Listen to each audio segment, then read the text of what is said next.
Shalom, Bapak Ibu Saudara-saudara yang kekasih di dalam Tuhan Yesus Kristus.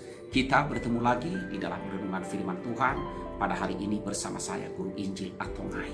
Sebelum kita membaca firman Tuhan dan merenungkannya, marilah kita berdoa memohon pertolongan Tuhan. Tuhan Allah Bapa kami yang bertahta dalam kerajaan surga, kami bersyukur kepadamu ya Tuhan untuk pertolonganmu, untuk kasih-Mu, untuk seluruh hidup kami. Engkau sajalah yang telah membuat kami dan dapat melewati hari demi hari dan terus memberkati kami. Terima kasih ya Bapa. Pada hari ini kami mau membaca firman-Mu dan kami mau merenungkannya. Dan karena itu kami mohon tolonglah kami. Kami membutuhkan bimbingan-Mu, kami membutuhkan firman-Mu. Karena firman-Mu adalah kehidupan yang sejati. Firman-Mu adalah yang akan membentuk iman kami dan perilaku kami. Tolonglah kami ya Tuhan. Ampunilah segala dosa kami. Sucikanlah kami oleh darah Tuhan Yesus Kristus.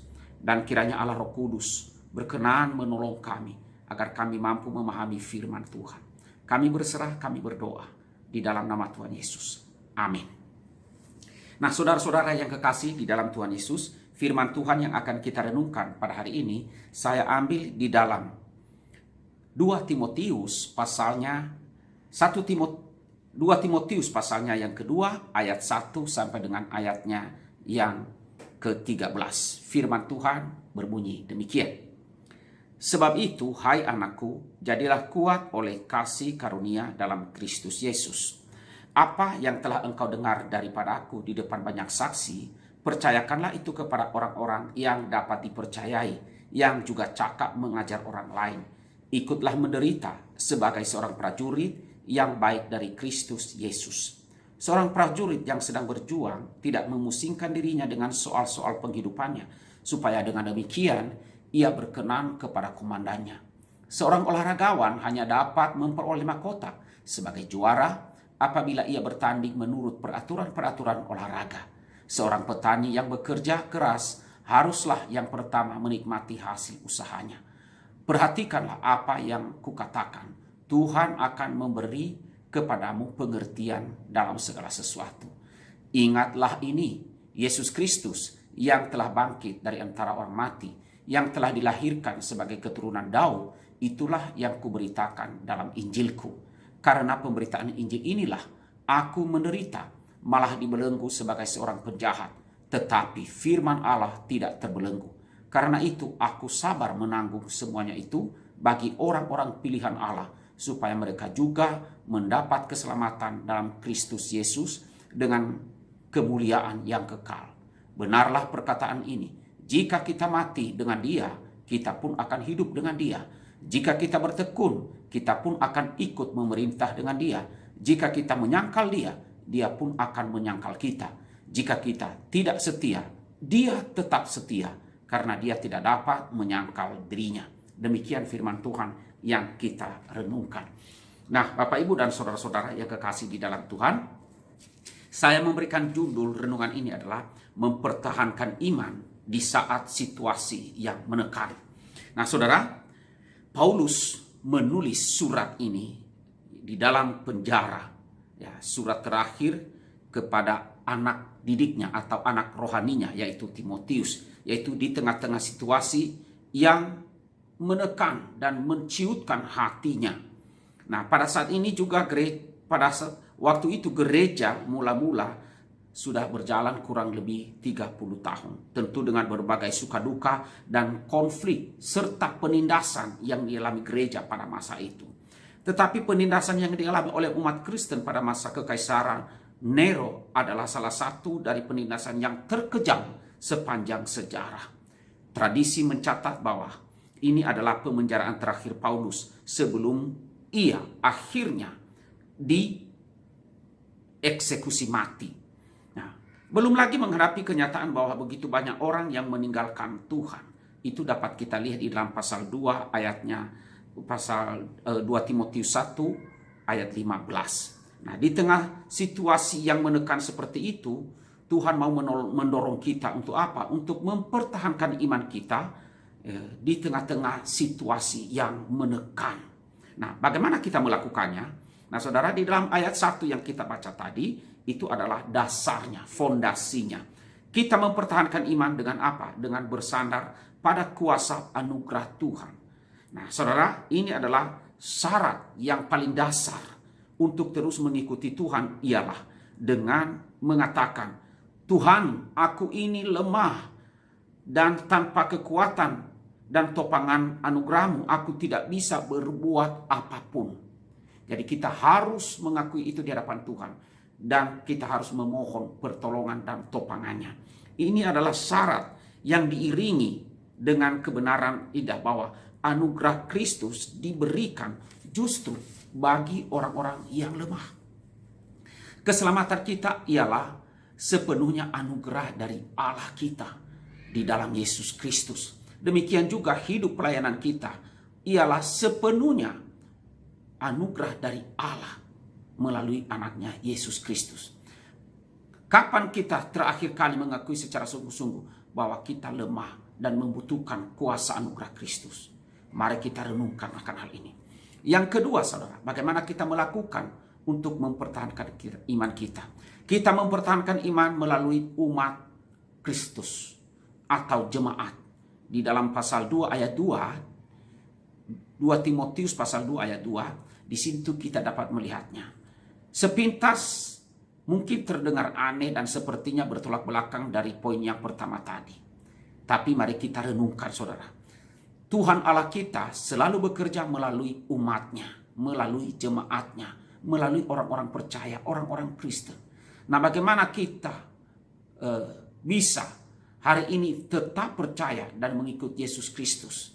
Karena dari zaman ke zaman, dari tempat yang satu ke tempat yang lain, ada orang-orang yang terus-menerus mengajarkan, menghidupi, mendukung Injil kepada kita, atau menyampaikan kebenaran firman Tuhan kepada kita.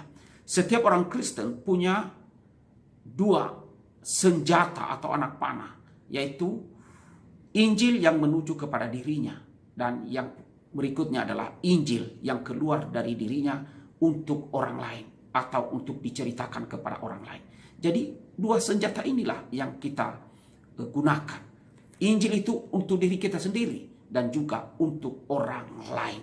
Jadi setiap orang Kristen adalah murid Yesus Kristus yang menerima Injil keselamatan dari murid Kristus lainnya, dan seharusnya menjadi sarana juga untuk orang lain, supaya dapat menjadi murid Kristus. Nah, itulah sebabnya, saudara, dari generasi ke generasi terus terjadi pemuridan. Paulus mengatakan, dari Paulus kepada Timotius dan kepada orang-orang yang setia dan kepada orang-orang lain, hingga kita sampai hari ini, sampai kepada kita di Pangkal Pinang ini, di Indonesia ini. Nah, saudara, sampai kepada saudara dan saya, dan tentu tujuannya bukan untuk berhenti di diri kita. Nah, saudara, apakah kita sudah memanfaatkan semua sarana pemuridan yang ada di gereja kita? Entah yang bentuknya dalam kelompok kecil ataupun persekutuan-persekutuan yang lainnya. Mari kita renungkan hal ini. Dan di gereja kita saat ini ada banyak tempat-tempat pemuridan, yaitu baik persekutuan maupun kelas katekisasi, ataupun juga melalui pembinaan. Karena itu mari, saudara, melalui semuanya itu iman kita bisa bertumbuh. Dan yang ketiga, saudara, adalah kita bisa mempertahankan iman dengan menderita bagi Kristus. Di dalam ayat yang ketiga hingga ayatnya yang ketujuh. Kita tidak bisa menumbuhkan kerohanian kita di dalam satu wadah, di dalam satu wadah. Tidak ada jalan lain atau jalan yang lebih pendek untuk bertumbuh di dalam Kristus. Kita ambil Rasul Paulus. Dia berkata demikian, ia memberikan contoh prajurit, olahragawan, petani.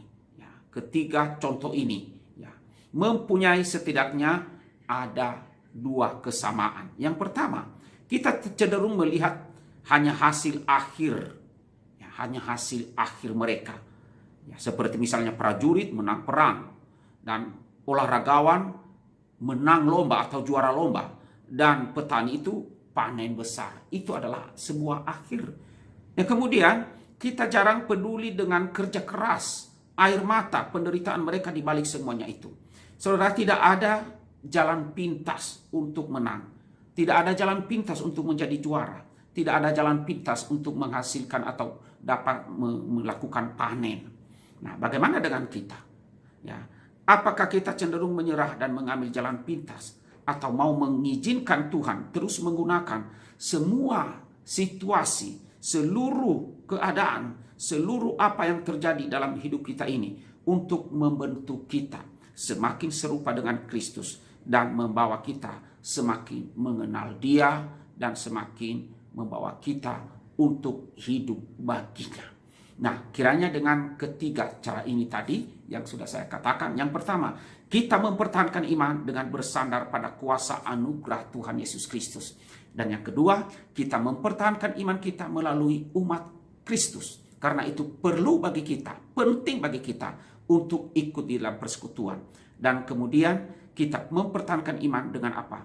Rela menderita bagi Yesus Kristus, Tuhan dan Juru Selamat kita. Amin. Mari kita berdoa. Tuhan Allah yang bertata di dalam kerajaan sorga, kami bersyukur kepadamu, ya Tuhan.